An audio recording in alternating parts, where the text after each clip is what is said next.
Only days ago, turning on the tap was cause for concern. Would there be running water? Now it's reason for celebration. شكرا كثير لك. الحمد لله مليحة تمديد المي. أول مرة. الحمد لله الحمد لله من فضل الله الحمد لله. In association with the Palestinian Water Authority and the International Committee of the Red Cross, the village has recently inaugurated a unique water project. The people did not have any water network, so the aim of the project was to build an integrated system by installing a network with household connections to each household in order to make water reachable to each of one.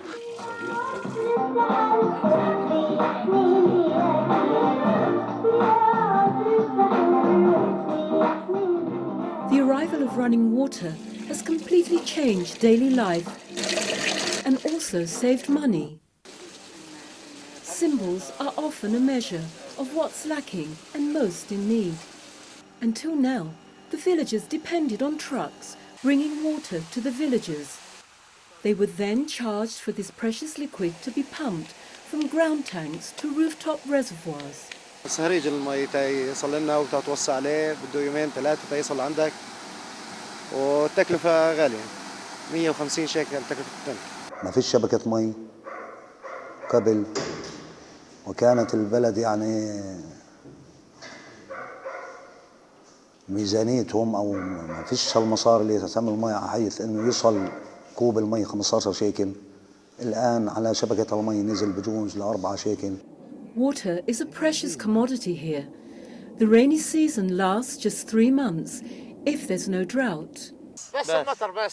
Here, water is not only a source of life, but access to it is also a source of tension between neighbours and families. Before the project, brothers Kifa and Hussein Rawadri would have bitter arguments over water consumption and how much their respective households should pay. مش أي ضغط يعني علينا من المي.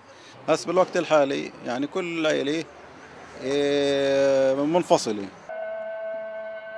Bir El Basha was founded by Bedouin Palestinians. Fleeing the 1948 war, refugees belonging to the same extended family settled here, living in tents for over a decade. The now dried Hafira well was their only available source of water. According to tradition, it's the pit into which the sons of Jacob, the biblical patriarch, threw their brother Joseph. كانت الحياة بالنسبة للمي كانت صعبة جدا. كنا نأخذ على الحيوانات، كنا من هون نظل مارقين وعلى الشارع وعلى نظلنا مكملين على البلد. Though the villages are modest, it isn't poverty per se which has hindered people here having direct access to water, but who rules the land and who controls its resources. In the early 1960s, the Rawadris built their dwellings without master plan nor permits. Temporary to this day, the village exudes a sense of timelessness. During the 1990s, the Oslo Agreement divided the West Bank into 3 zones: Area A, under Palestinian Authority; Area B, under Israeli Security Control and Palestinian Municipal Authority; and Area C, under full Israeli rule.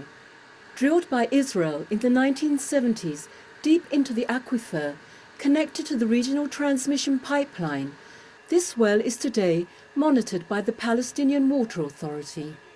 It feeds over 20,000 people living in 3 neighbouring Area A villages.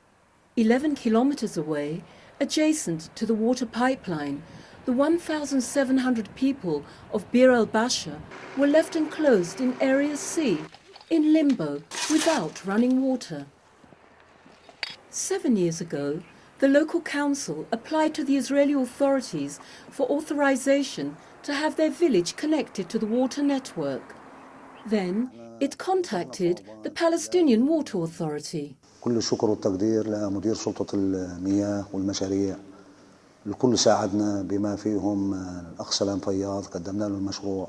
The people of Bir El Basha come to Palestinian Water Authority, explain with their suffer.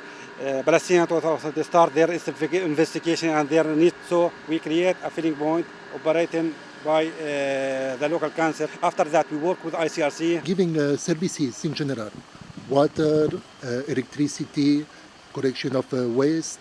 It's a way to be responsible for the people. But the project lingered. We have to coordinate with the Israeli side in order to get approval for the permits and to proceed with construction of the network inside Bir El Basha. The role of the ICRC was to understand why the project was not implemented. Because there was an authorization, there was no political reason to be against this project. Nobody was really pushing.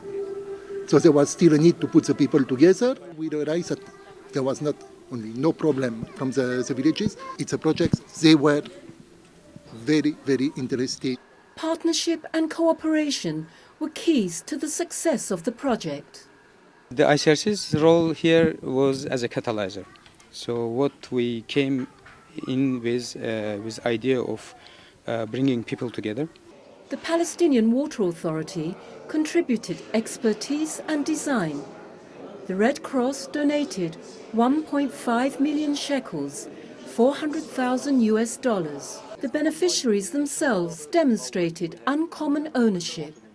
Usually when we have a project, we try to explain to the village people what they need to implement the project. On this project, it was the village concerned. They were explaining to us what was the need of the population. If you have the population involved, it can work.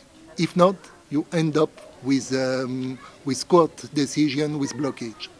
So in this project, all the decisions were taken at the level of the neighborhood. عن المواطن طلب منا 500 شيكل من سلطة المياه، كل باشر بدفع 500 شيكل وقدمنا 100,000 شيكل. When you pay for something, you expect equality. You expect the service that matches your requirements. Once Israel gave its final approval, connecting people with water took less than 4 months. The local filling point connects 257 homes with 11 kilometers of pipes. Each household is equipped with its own water meter. This project is no miracle, no luxury. Bir El Basha enjoys 3 cubic meters of running water per hour, 12 hours every 3 days a week. Still, it partially answers the villagers' prayers as it dramatically improves their lives. People can get together, authorities can get together, and they respond to the needs of the people together.